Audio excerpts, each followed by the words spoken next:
Squarespace, as I always say, is on a roll at the minute, and they're pushing out tons of really handy small features. Well, some are small, some are big. This one is a small one, and it's the introduction of stock backgrounds. So they always had, not always, but when they partnered with Unsplash, you'd be able to get royalty-free imagery to put as backgrounds. However, they've now got like this curated library of like background specific stock imagery, which is really cool. So I'm going to show you quickly how to add that into your site now. So you can see on the site here, I've got this lovely, delicious burger making me pretty hungry.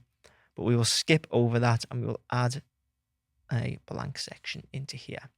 Now, usually when we go into edit section and background, in imagery, you'd have upload, select from library, and browse stock imagery, which, we're all used to. However, you've now got browse backgrounds. So if I go into here, you've got images, you've got patterns, and you've got gradients. I think this is one of the most underrated releases from Squarespace in forever. Like, it's not a huge library, but it's really, really useful. And I've already used, I think it was the images. I've used quite a few of these ones here, these shadows. And then I think there was another one. I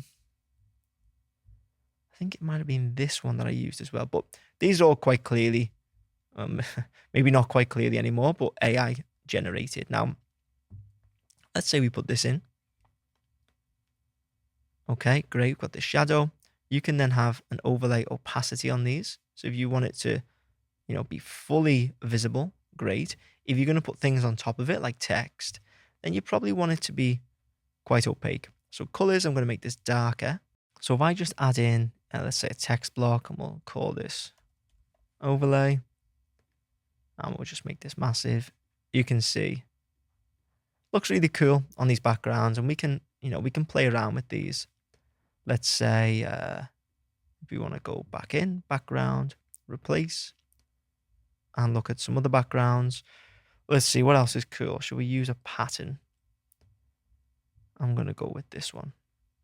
Don't think it really fits in with a burger website, but you can see that, you've got this huge library of really, really cool stock. They are stock imagery, but they are like specific stock backgrounds. And I'll be using this for a ton of clients. I've already used it for a few and they love it. So just having that at our fingertips is a really cool tool. And I'd recommend that you give it a go too. So hopefully you found that useful.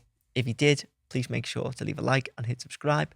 And if you want me to build your Squarespace website, then get in touch using the links in the description.